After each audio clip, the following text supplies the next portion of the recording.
Mitologi suku Dayak Meratus atau Dayak Bukit, mencetuskan bahwa suku Banjar terutama Banjar Pahuluan dan suku Bukit merupakan keturunan dari dua kakak beradik, yaitu Si Ayu atau Datung Ayu atau Dayuhan atau Sandayuhan yang menurunkan suku Bukit, dan Bambang Siwara atau Bambang Basiwara yang menurunkan suku Banjar. Dalam Hasanah Kisah Prosa Rakyat berbahasa Dayak Meratus, ditemukan legenda yang sifatnya mengakui atau bahkan melegalkan keserumpunan genetika atau saling berkerabat secara genealogis orang Banjar dengan orang Dayak Meratus. Dalam kisah prosa rakyat berbahasa Dayak Meratus dimaksud, terungkap bahwa nenek moyang orang Banjar yang bernama Bambang Basiwara adalah saudara kandung yang lebih muda dari nenek moyang orang Dayak Meratus yang bernama Sandayuhan. Bambang Basiwara digambarkan sebagai saudara kandung yang lebih muda yang berfisik lemah tapi berotak cerdas. Sedangkan Sandayuhan digambarkan sebagai kakak yang berfisik kuat dan jago berkelahi. Sesuai dengan statusnya sebagai nenek moyang atau cikal bakal orang Dayak Meratus, maka nama Sandayuhan sangat populer di kalangan orang Dayak Meratus. Banyak sekali tempat-tempat di seantero pegunungan Meratus yang sejarah keberadaannya diceritakan berasal usul dari gerakan heroik Sandayuhan. Aib satu di selanya adalah tebing batu berkepala 7, yang konon adalah penjelmaan dari Samaliing, setan berkepala 7 yang sukses dikalahkannya dalam suatu kontak fisik yang sangat menentukan.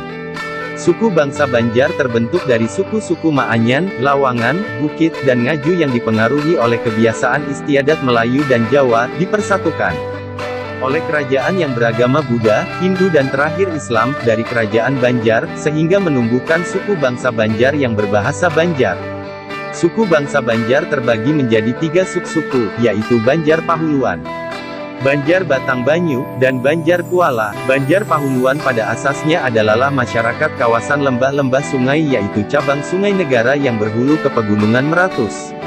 Banjar Batang Banyu mendiami lembah Sungai Negara, sedangkan orang Banjar Kuala mendiami sekitar Banjarmasin dan Martapura. Sejak abad ke-19, suku Banjar migrasi ke pantai timur Sumatera dan Malaysia, tetapi di Malaysia Barat, suku Banjar digolongkan ke dalam suku Melayu, hanya di Tawau yaitu wilayah Sabah dan Malaysia Timur yang menyebut dirinya suku Banjar.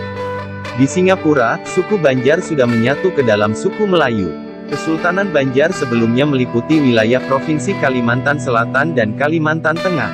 Kemudian pada abad ke-16 terpecah, di sebelah barat menjadi Kerajaan Kota Waringin yang dipimpin Pangeran Dipati Antakasuma, bin Sultan Mustain Billah, dan pada abad ke-17 di sebelah timur menjadi Kerajaan Tanah Bumbu yang dipimpin Pangeran Dipati Tuha, bin Sultan Saidullah, yang mengembang menjadi beberapa daerah seperti Sabamban, Pegatan, Kusan, Pulau Laut, Batu Licin, Cangtong, Bangkalaan, Sampanahan, Manunggul, dan Cenggal.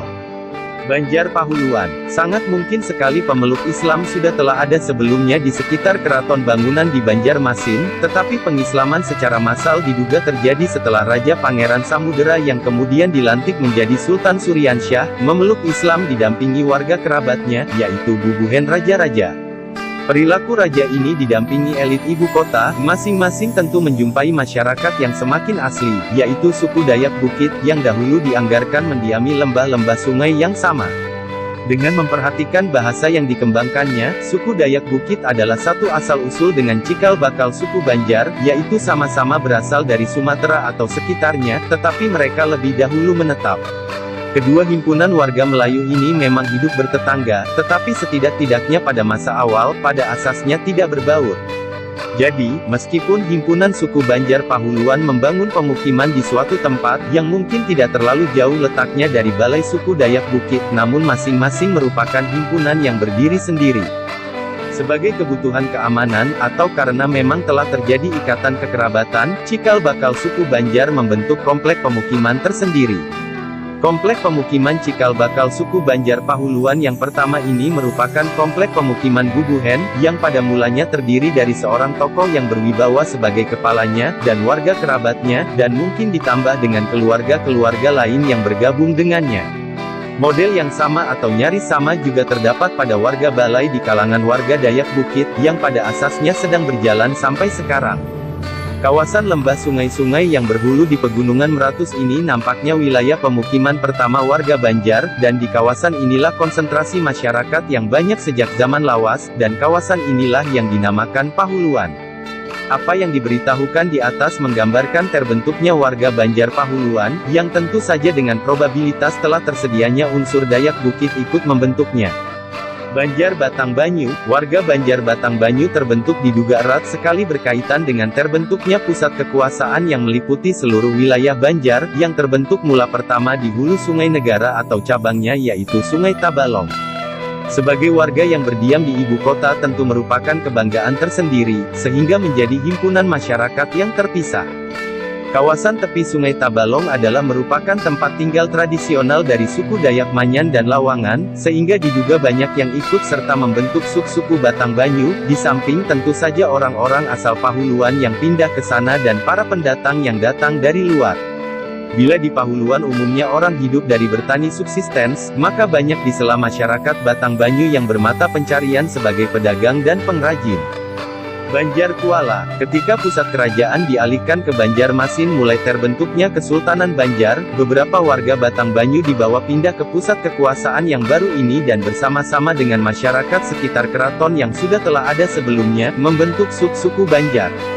Di kawasan ini mereka berjumpa dengan suku Dayak Ngaju, yang seperti halnya dengan warga Dayak Bukit dan warga Dayak Manyan atau Lawangan, banyak di sela mereka yang akibatnya melebur ke dalam warga Banjar.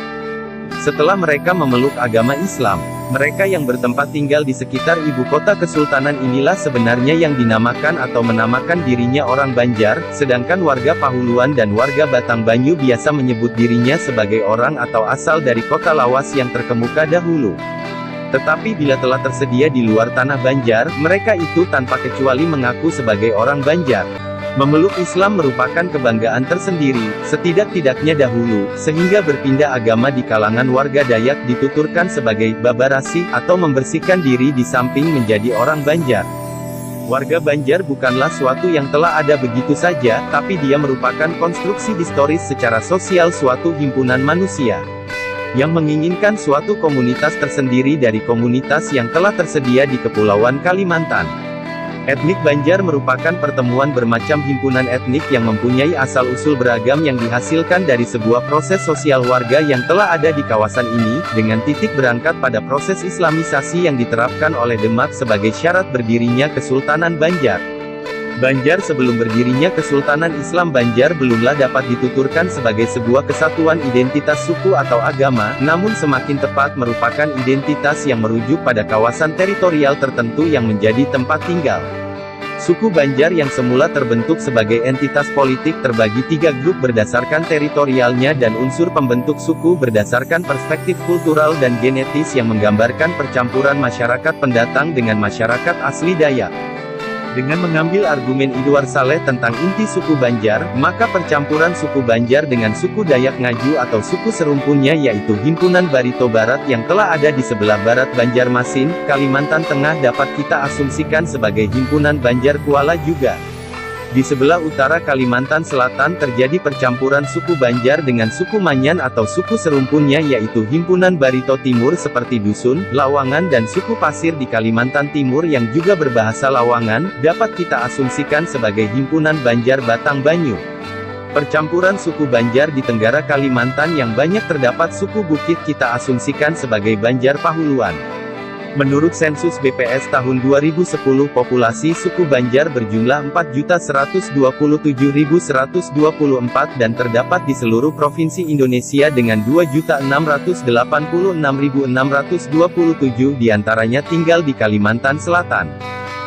Terima kasih sudah menonton video sajian dari kami, semoga bermanfaat dan jangan lupa subscribe, like, share dan komen. Sampai berjumpa di video